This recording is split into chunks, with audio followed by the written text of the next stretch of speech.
Hello students. आज हम करने वाले हैं फाइलम्स की detail. I told you in my previous lecture that we will going to discuss in a descriptive way about all the characters of different phylums.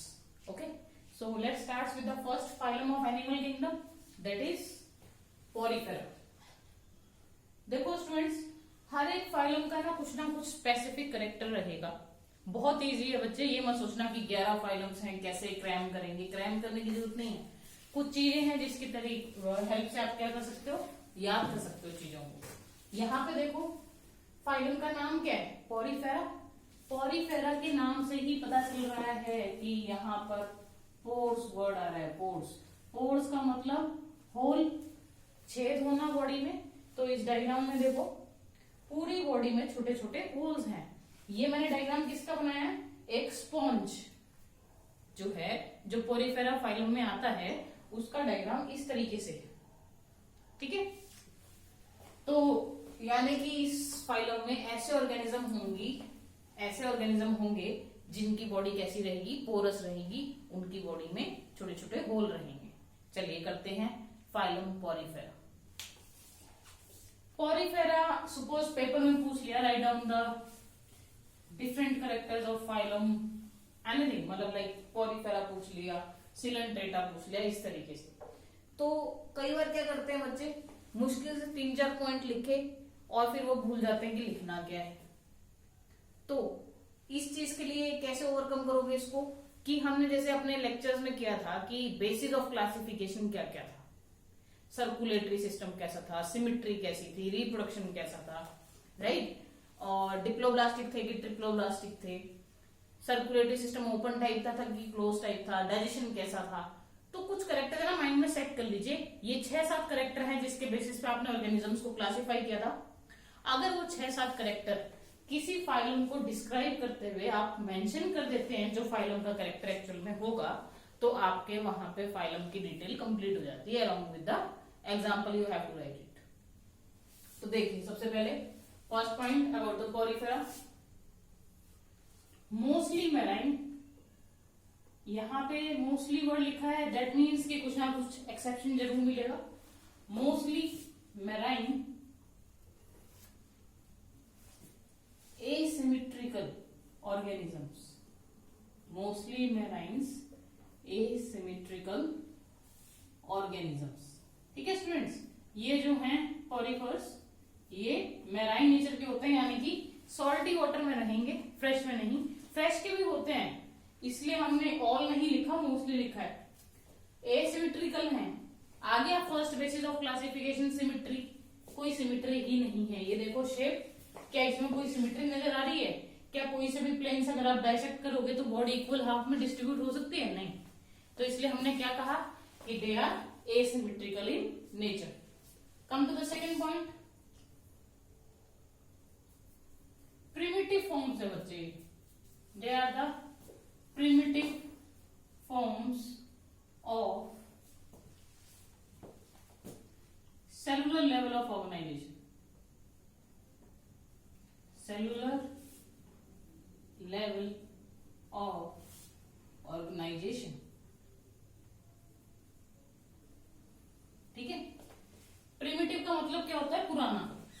कि क्योंकि ये कौन सी फाइलम है, सबसे पहली फाइलम है एनिमल किंगडम की, तो हम लोग ये बात करके चले थे जो सबसे पहली फाइलम होगी वो सबसे पुरानी भी होगी और सबसे कम डेवलप भी होगी। क्यों? क्योंकि हम लोग तो किस में आ गए, कोडेट्स में आ गए, और कोडेट्स जो होते हैं वो सबसे ज्यादा डेवलप होते हैं। तो देखो सबसे ज्यादा लीस्ट डेवलप्ड है फाइलम, हमने लिखा है प्रिमिटिव है, और कैसा नेचर की है, सेलुलर लेवल ऑफ ऑर्गेनाइजेशन। यानी कि ये सेकंड बेसिस ऑफ क्लासिफाई जो हमने किया था ऑर्गेनिजम्स को, second basis of classification mention हो गया है कि लेवल ऑफ ऑर्गेनाइजेशन क्या है। यहाँ पर टिश्यू भी नहीं बने बच्चे, यहाँ पे लेवल कौन सा है, cellular level. Come to the third point. Third point में लिखो, डाइजेशन इज इंट्रासेलुलर।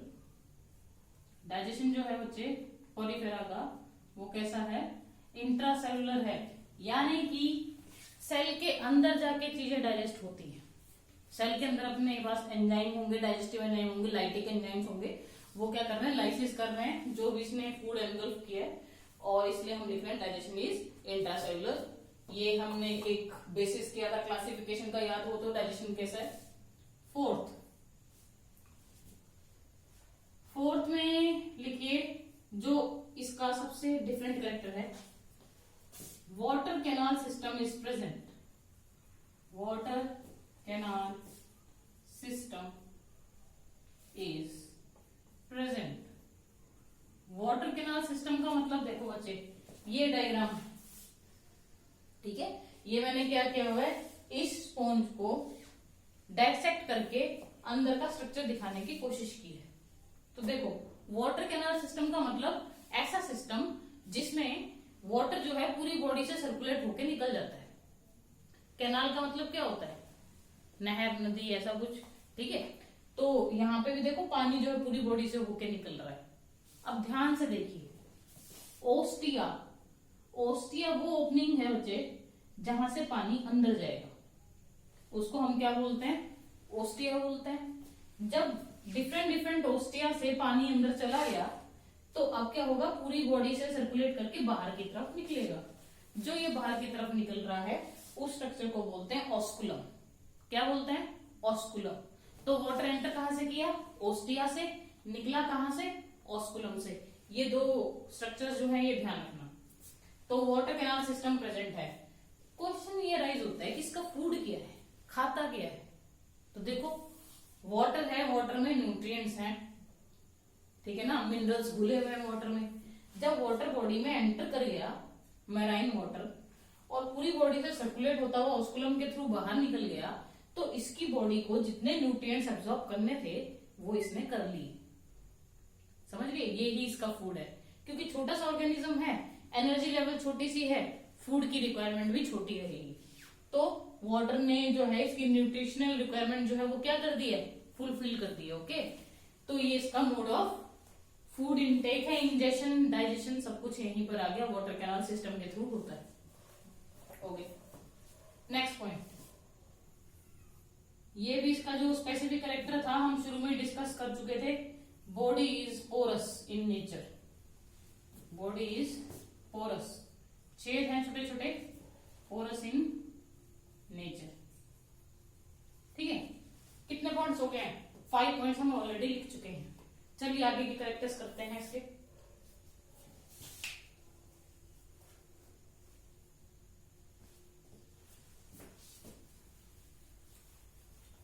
अब जो स्टूडेंट्स जितने अपने पॉइंट्स रह गए वो भी काफी इंपॉर्टेंट हैं। अगर हम डिस्क्रिप्शन की बात करें पॉलीफर्स की, तो देखो क्या है।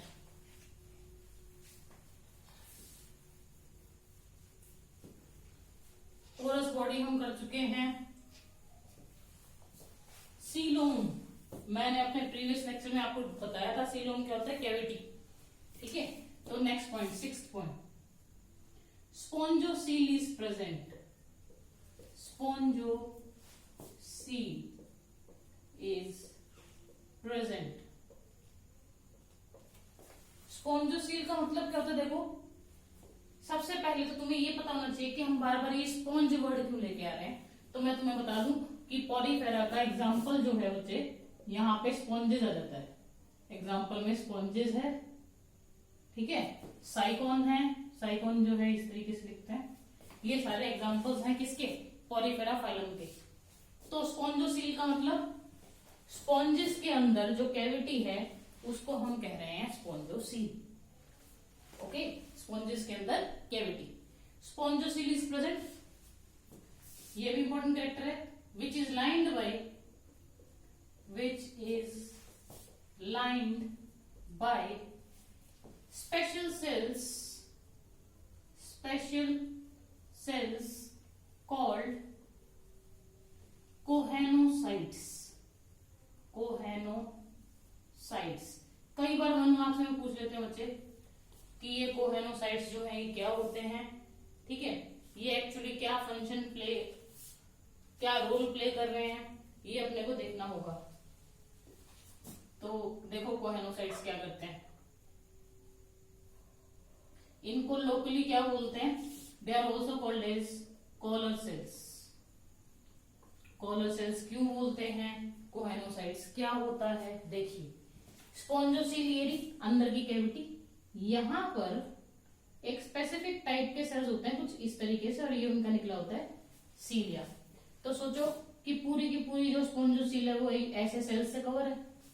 ठीक है, ये जो स्ट्रक्चर दिखाई दे रहा है तुम्हें, जिसको मैं दोबारा से डार्क कर रही हूं, ये ऐसा लग रहा है जैसे किसी का कॉलर होता है ना। तो इसलिए हम इसको कह देते हैं लोकली कॉलर सेल्स। बायोलॉजिकली नाम क्या है, choanocytes. They are bearing small cilias and choanocytes are present all over the spongocoel. अब इसका फंक्शन देखो बच्चे क्या है। हमने कह दिया कि भाई ओस्टिया से वाटर अंदर जाएगा, ओस्कुलम से वाटर बाहर निकल जाएगा। क्वेश्चन ये राइज होता है पानी अंदर गया कैसे। स्विमिंग जिसको आती होगी उसको पता होगा कि अपने हाथ अगर वो ऐसे करता है तो वो फॉरवर्ड मूवमेंट की तरफ जाएगा, राइट। अपने हाथ अगर वो ऐसे ऐसे करेगा तो वो बैकवर्ड मूवमेंट में जाएगा। दैट मीन्स क्या कि हाथों की जो मूवमेंट हो रही है वो डिसाइड कर रही है कि पानी की डायरेक्शन क्या रहेगी, बॉडी की डायरेक्शन क्या रहेगी। उसी तरीके से कॉलर सेल्स के जो ये छोटे छोटे सीलिया हैं ये बीट कर रहे हैं, मूव कर रहे हैं। उनके बीटिंग की वजह से बच्चे एक प्रेशर क्रिएट होता है जिसकी वजह से पानी अंदर जाता है। समझ गए।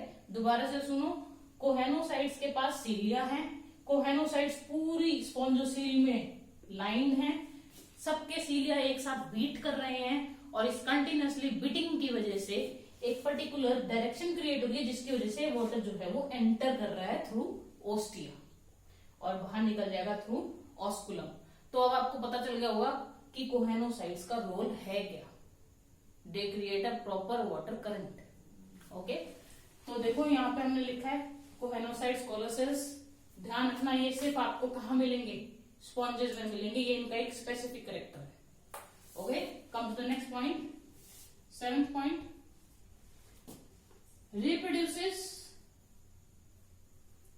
reproduces sexually as well as asexually.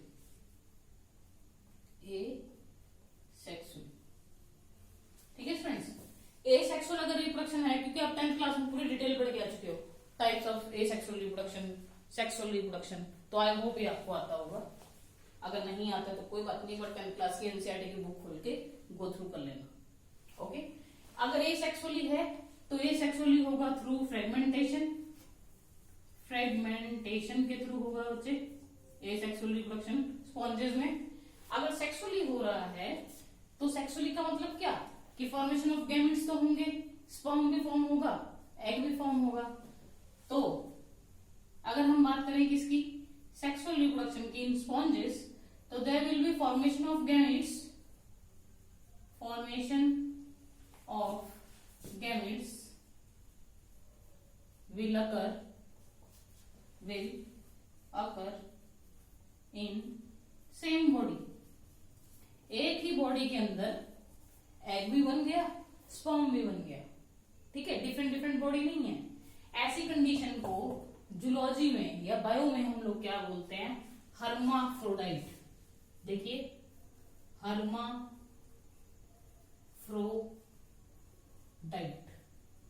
ये वर्ड ध्यान रखना बच्चे। हर्माफ्रोडाइट का मतलब बाइसेक्सुअल होता है। That means consisting of both gametes, same body. ठीक है, तो स्पॉन्जेस जो होते हैं वो कैसे नेचर के होते हैं, हर्माफ्रोडाइट नेचर के होते हैं, ध्यान रहेगा।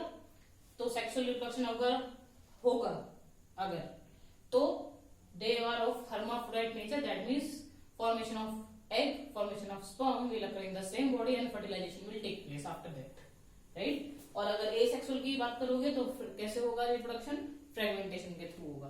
तो ये बात कर ली हमने रिप्रोडक्शन की, ये भी एक बेसिस था क्लासिफिकेशन का। Come to the next point, यहाँ पे हर्माफ्रोडाइट लिख लेना आप लोग अपने नोटबुक में। चलिए नेक्स्ट पॉइंट पे चलते हैं, 8th पॉइंट।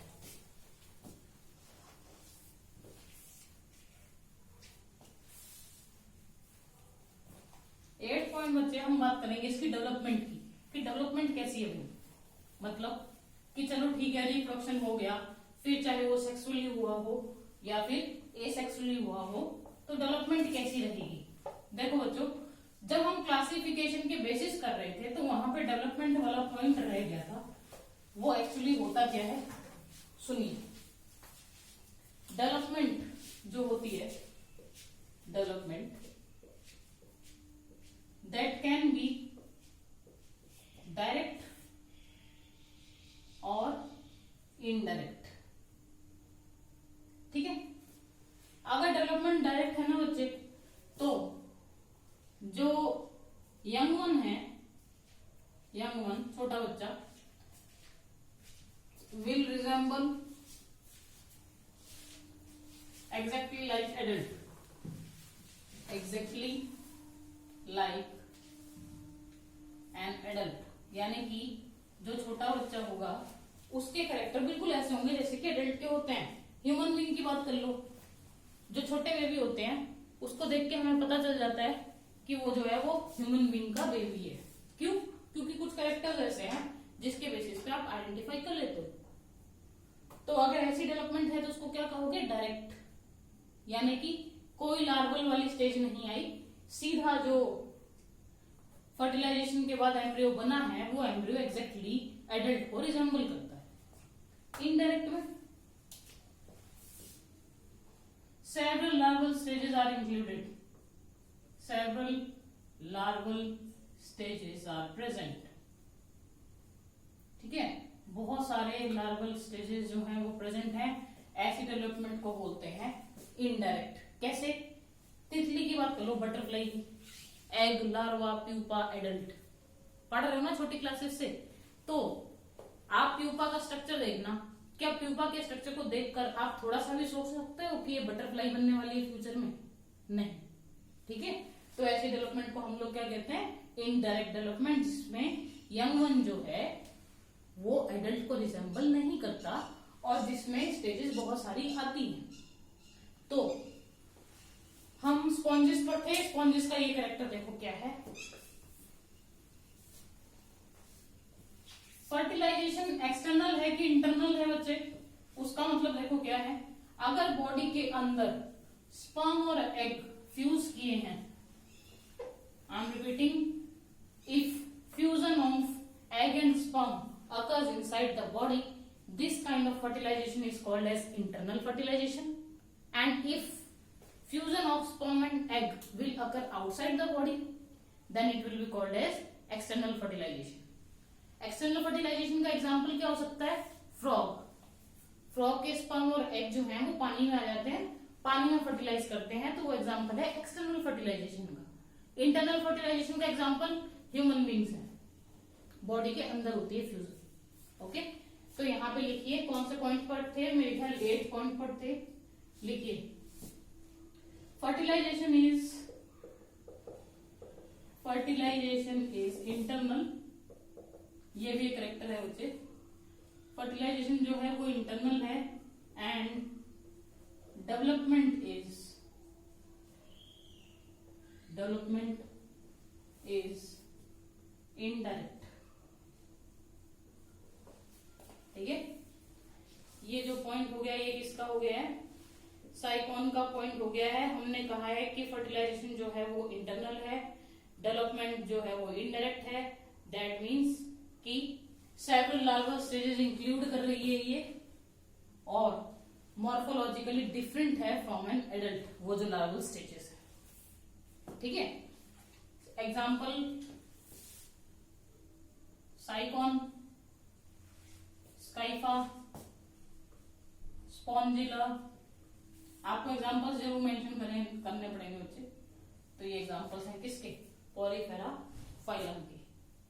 तो हम लोगों ने देखो क्या क्या किया है, डाइजेशन कैसा है, ठीक है, और कितना लेवल ऑफ ऑर्गेनाइजेशन है, क्या सेलुलर लेवल है, टिश्यू है, तो हमने कहा वही सेलुलर लेवल ऑफ ऑर्गेनाइजेशन है। सिमिट्री जो है वो एसिमेट्रिकल है, वाटर कैनाल सिस्टम प्रेजेंट है, स्पेसिफिक सेल्स हैं जिनको कह रहे हो कोहेनोसाइट्स यानी कि collar cells which make a particular water current. ठीक है, कोई बॉडी शेप नहीं है। एक और पॉइंट है इसका, 9th point, they are either sessile और शोज लिमिटेड मूवमेंट, ससाइल का मतलब होता है बच्चे स्टैंड स्टिल, पानी में एक जगह पर रुका रुका हुआ है, हिल नहीं रहा है, तो उसको हम कहेंगे ससाइल। ससाइल और शोज लिमिटेड मूवमेंट। ओके, तो ये अपना सारा जो है स्पॉन्जेस के बारे में और आई कैन से पॉलीफेरा के डिफरेंट कैरेक्टर्स हम लोगों ने डिस्कस कर लिए हैं। तो इतना सब कुछ लिखना पड़ता है। अगर क्वेश्चन में आ जाता है describe the various characters of phylum Porifera. Entrance में क्या पूछते हैं? एंट्रेंस का मेन एम्फेसिस रहता है कॉलर सेल्स पे, कोहेनोसाइट्स पे। ठीक है, तो ये ध्यान रखना, कोहेनोसाइट्स जो हैं वो स्पॉन्जेस में यानी कि पॉलीफेरा फाइलम के ऑर्गेनिजम्स में प्रेजेंट है। ओके, होप सो कि आपको लेक्चर पूरा समझ में आ गया होगा, पता चला होगा कि कैसे हम एक फाइलम को डिस्क्राइब करते हैं। क्योंकि ये हमारी पहली फाइलम थी, इसलिए मैंने इतना डिटेल में आपको एक एक चीज एक्सप्लेन की थी कि किस तरीके से आप किसी भी फाइलम को प्रॉपरली डिस्क्राइब कर सकते हो along with the diagrams and examples. अगर पसंद आया हो तो सब्सक्राइब करना, लाइक करना मत भूलना। Thank you.